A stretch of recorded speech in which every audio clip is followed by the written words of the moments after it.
Have you heard of neurotransmitters before?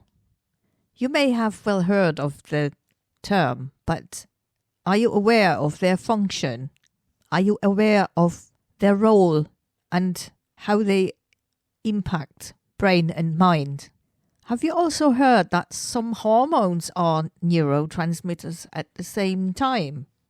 This and many questions linked to hormones and neurotransmitters will be looked at in today's episode of Exploring Brain and Mind.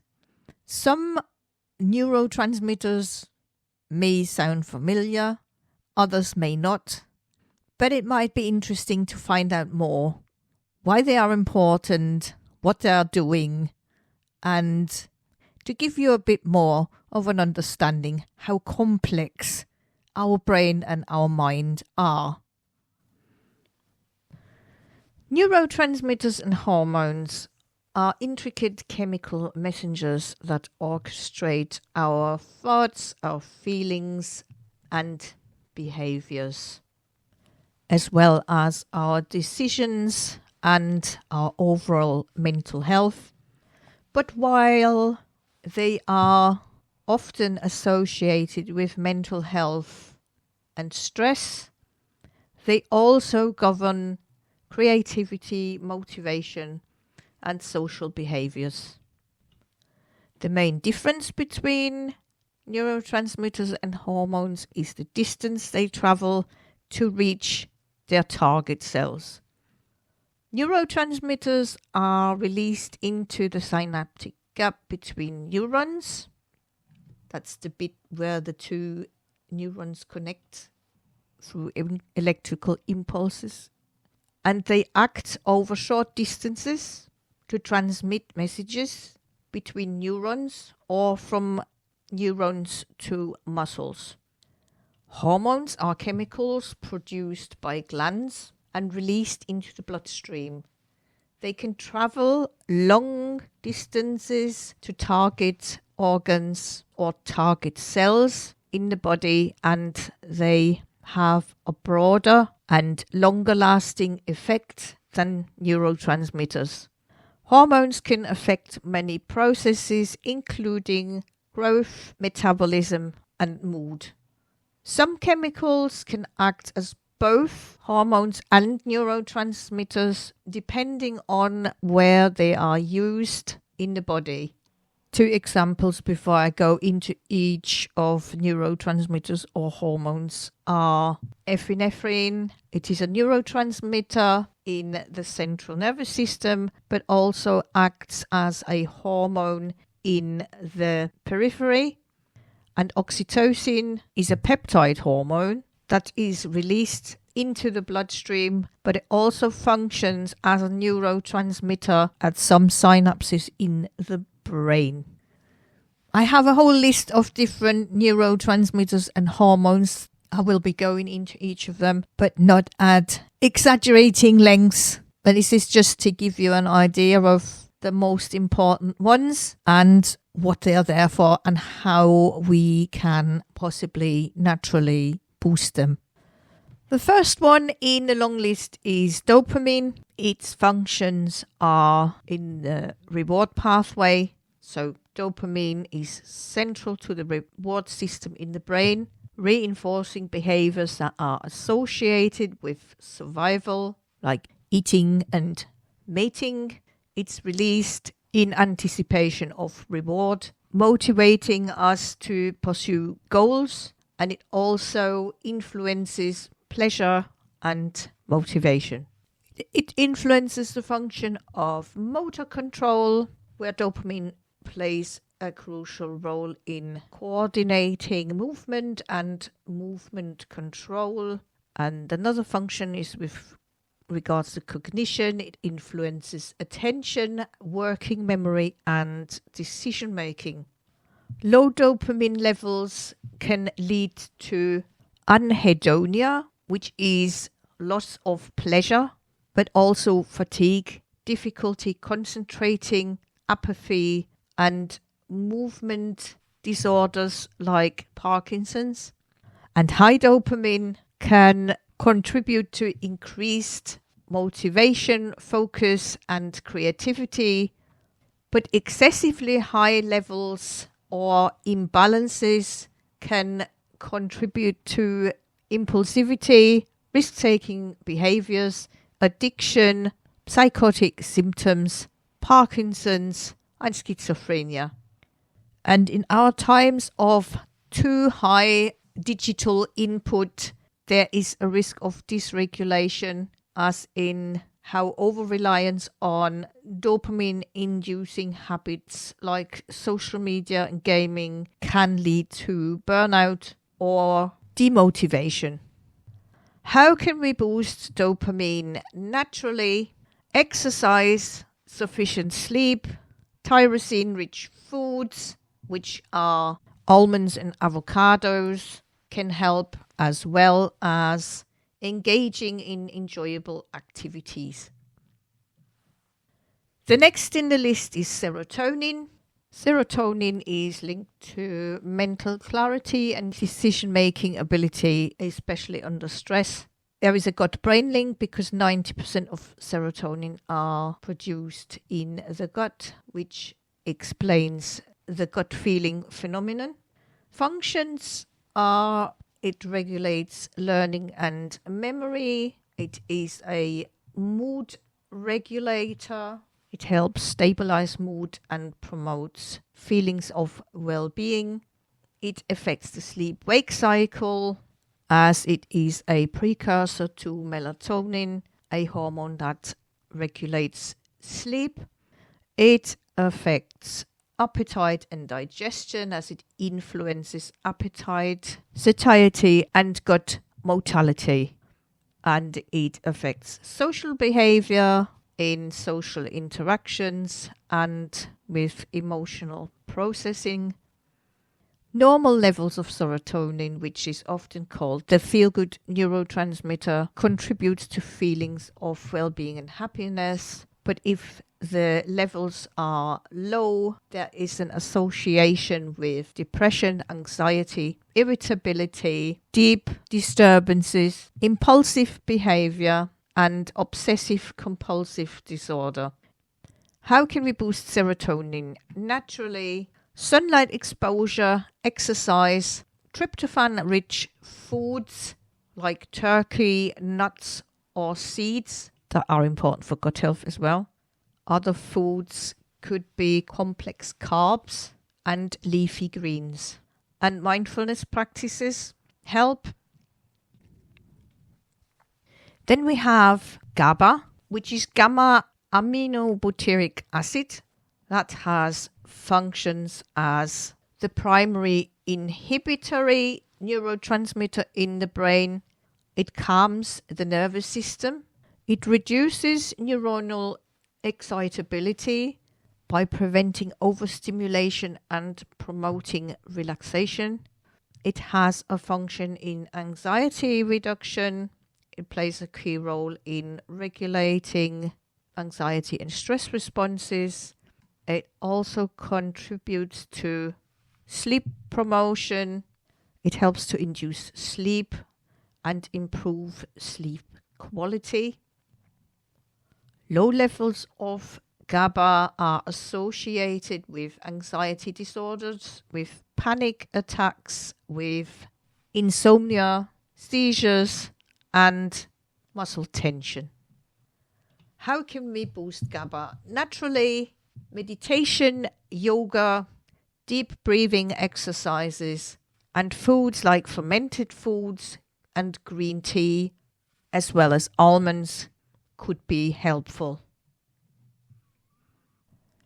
Next, there is glutamate.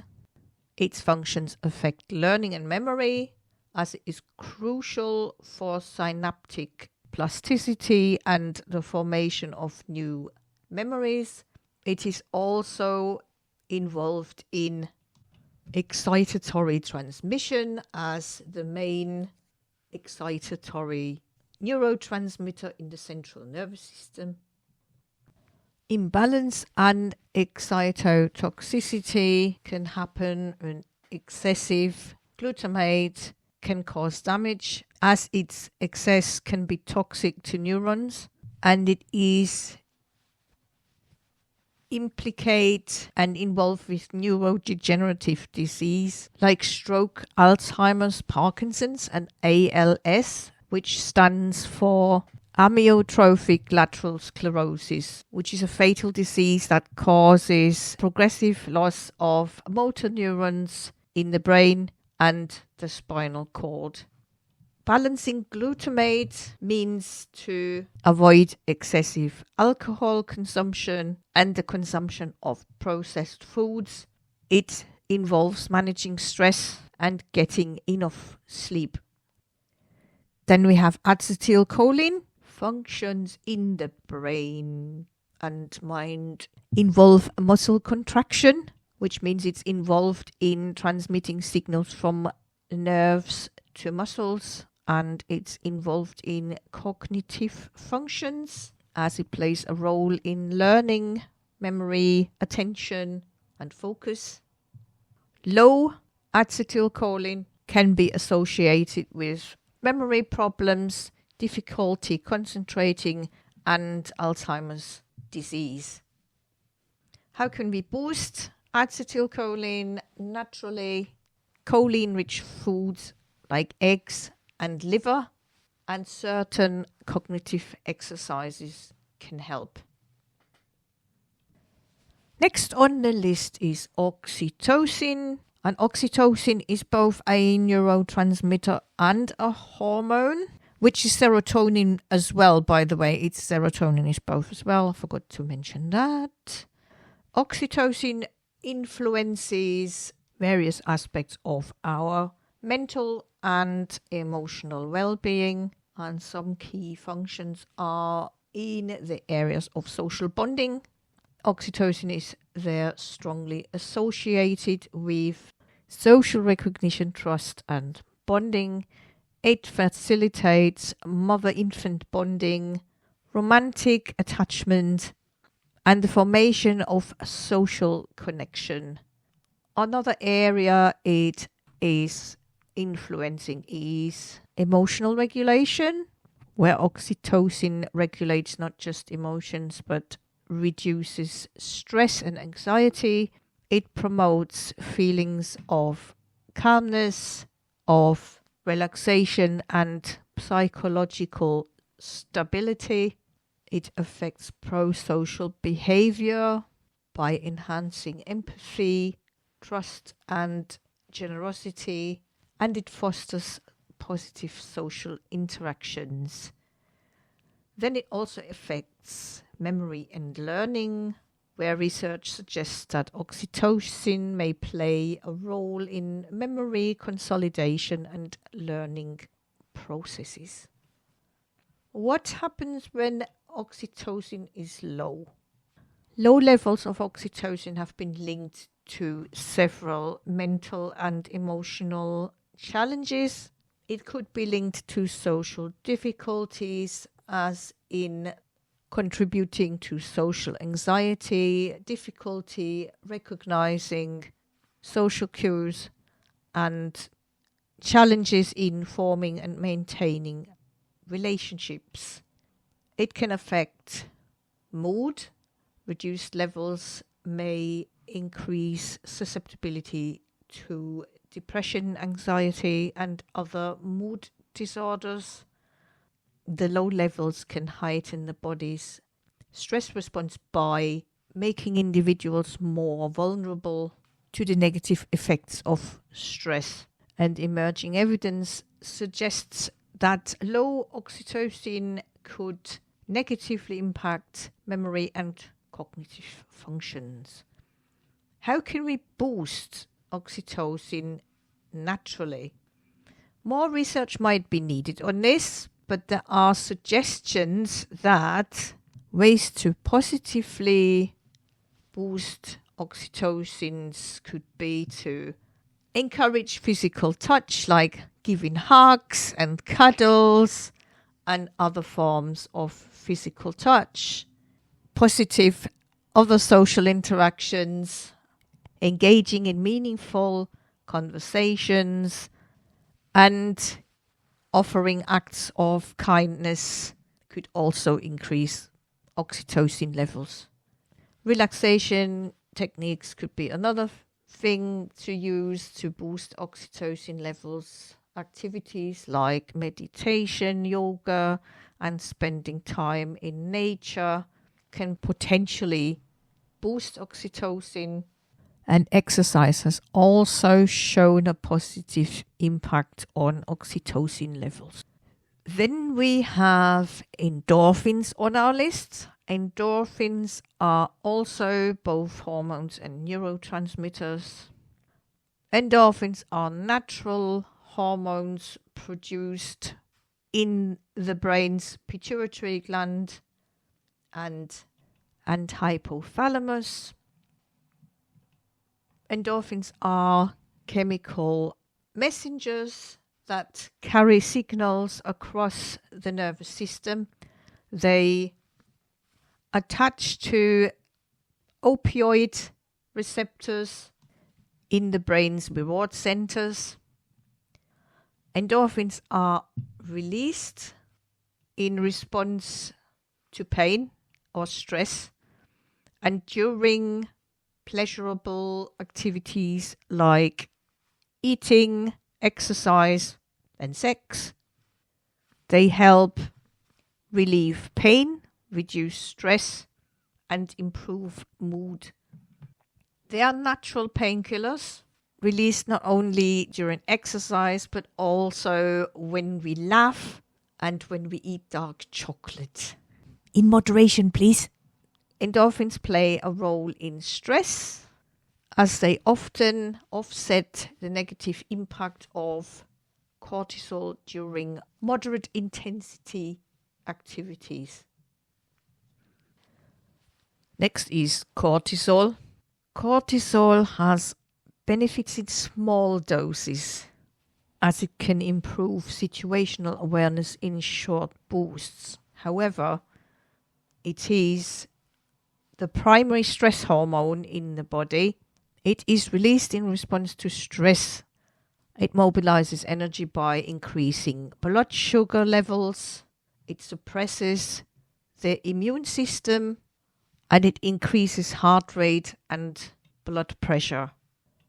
However, it also plays a part in metabolic regulation by regulating metabolism and the blood sugar levels. As I already hinted earlier, short-term cortisol release is essential for dealing with short-term stress. However, chronic cortisol production can lead to hippocampus shrinkage, which means it affects the memory center and can cause issues there, and it can impair decision making. It can impair cognitive function, which is required for decision making. It can increase the risk of depression, anxiety, and weight gain.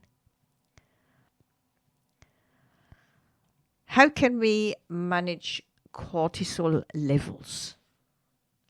Stress management techniques such as mindfulness, meditation, and yoga help. Regular exercise and adequate sleep are evenly important. Next hormone we have estrogen.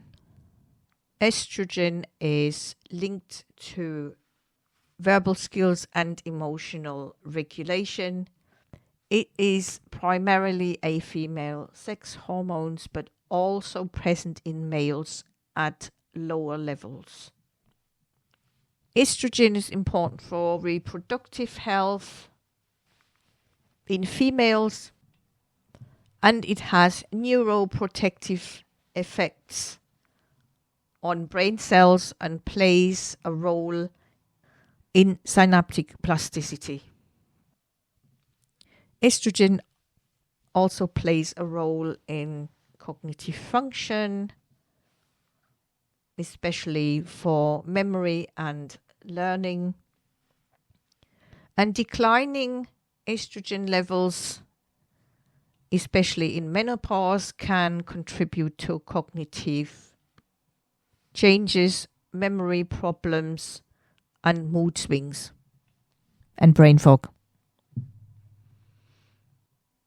Supporting healthy estrogen levels could be achieved by a balanced diet, regular exercise, and managing stress. Then we kind of get the opposite hormone. We go to testosterone, and testosterone impacts on confidence. It can have an impact and play a role in aggression and in risk-taking behaviors. Testosterone is primarily a male sex hormone, but also present in females at lower levels. Testosterone plays a role in promoting muscle growth, bone density, and secondary sexual characteristics. It also influences cognitive function, like spatial reasoning, memory, and cognitive processing speed. Low levels can be associated with fatigue, decreased motivation, cognitive decline, and mood changes. How can testosterone be boosted? Exercise, especially strength training, can help. Adequate sleep and a balanced diet. Then we have thyroid hormones, T3 and T4. They have the function of metabolic regulation, as in controlling the body's metabolic rate, affecting energy production and utilization. With regards to brain development and function, they are essential for normal brain development and cognitive function throughout life. If the levels are not right, it can either lead to hypothyroidism, which means an underactive thyroid. That can cause fatigue, cognitive sluggishness, memory problems, and depression. But there is also hyperthyroidism, which is an overactive thyroid, and that can cause anxiety, irritability, difficulty concentrating, as well as sleep problems. How can we support a healthy thyroid function? Important is to ensure a adequate iodine intake and getting regular checkups. There is also melatonin, which is next on our list. Melatonin is a hormone that helps regulate your circadian rhythm and sleep. It is produced by the pineal gland in the brain, and its levels increase in response to darkness. Melatonin has many effects on the brain and mind. Melatonin helps you fall asleep and stay asleep. Low levels of melatonin can cause sleep problems like insomnia.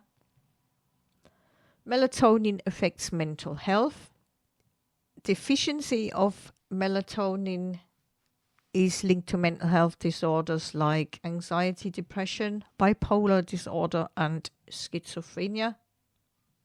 Melatonin can also affect if someone gets neurodegenerative disease. Melatonin may help there to slow the progression of neurodegenerative diseases like Alzheimer's and Parkinson's. And melatonin may have a positive influence on cognitive function. How can we boost our melatonin levels? We can take melatonin supplements. They are generally safe and can help with jet lag and with other sleep issues. However, they can interact with other medications if you are on some and cause side effects like headaches, nausea and drowsiness. So before you take supplements, consult your GP, your doctor, to find out if that would be for you or not. I don't give medical advice anyway.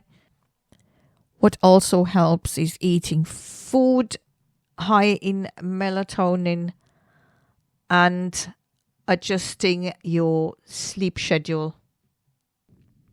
One tip for traveling time zones may be, if you're traveling to a new time zone, you can try staying awake when you arrive and delaying sleep until your normal bedtime. Next, I'm going to be looking for epinephrine and norepinephrine. Both are hormones and neurotransmitters that are part of the body's fight or flight response. I call it fight, flight, freeze. They increase blood pressure, heart rate, and blood sugar levels. However, they have slightly different effects on the body because they activate different receptors. Epinephrine has a greater effect on brain receptors, which are found in the heart, lungs, and skeletal muscles. Doctors use epinephrine to treat life-threatening conditions like anaphylaxis, cardiac arrest, and severe asthma attacks. Norepinephrine has more of an effect on the alpha receptors, which are only found in the arteries.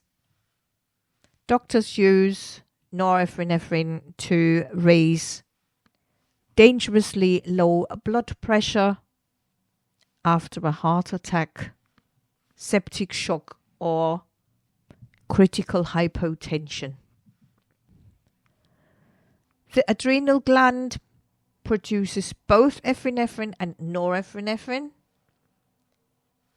Norepinephrine is also produced in nerve endings. In addition to what I said already, norepinephrine is also involved in mood and concentration. It is active all the time, not just when you're stressed. And finally, we have adrenaline and noradrenaline. They also have a dual role. They keep the brain alert during emergencies, but also prioritize survival over creativity. Adrenaline is a hormone produced in the adrenal gland and the brain. Adrenaline triggers the body's fight, flight, freeze response. It increases heart rate, blood pressure, and blood sugar levels. And it dilates air passages to provide oxygen to muscles. Practices to counteract adrenaline spikes could be mindfulness and slow breathing. Noradrenaline is a neurotransmitter in the brain and sympathetic nervous system. Noradrenaline also works with adrenaline to increase heart rate and blood pressure. It also helps regulate sleep-wake cycles, improves attention, and helps you focus. That concludes our list of neurotransmitters and hormones. And it's important to emphasize that these systems are interconnected and working closely together at all times. Hormones can influence neurotransmitter activity, and neurotransmitters can affect hormone release. Examples are how cortisol during stress situations can deplete serotonin and dopamine and contribute to mood disorders. And another example is how estrogen or testosterone can influence the activity of neurotransmitters like dopamine and serotonin. An important thing is to maintain balance by watching your lifestyle, as lifestyle factors can influence neurotransmitters and hormone balance. Things to watch out for are diet and the importance of a balanced diet rich in whole foods, lean protein, healthy fats, fruits and vegetables. Stay away from processed foods as much as you can, because essential nutrients are crucial for neurotransmitter production. Engage in exercise. An exercise combination of aerobic exercise and strength training might be great. Physical activity can boost levels of several neurotransmitters, including dopamine, serotonin, and norepinephrine. Even if you just go for a walk half an hour every day. Sleep is important as well. Stick to 7 to 9 hours of sleep, maybe a bit less, maybe a bit more. Remember, you're unique and you have your own sleep rhythms. Good quality sleep per night is important. Adequate sleep is essential for hormone regulation and neurotransmitter balance. Stress management is also important. Remember, breathing techniques, mindfulness, meditation, yoga, and spending time in nature. Other important ideas could be music or connection with other like-minded people that make you happy, that motivate you, that inspire you.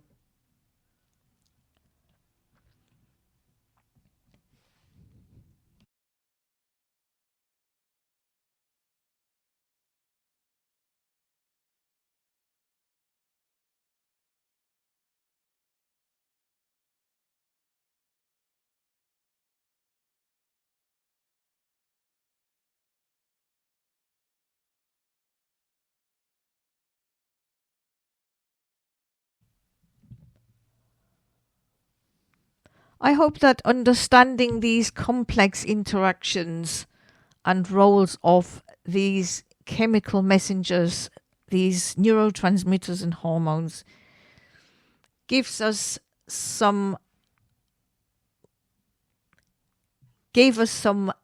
valuable insights into how our brains and minds work, how they can be affected by imbalances, and how we could maybe look after our brain and mind better so that we always have good levels of our hormones and neurotransmitters. By making healthy lifestyle choices, we can support the delicate balance of those systems and optimize our mental and physical well-being. And this brings us nicely to the end of today's episode of Exploring Brain and Mind. I hope you could take a lot away from this episode.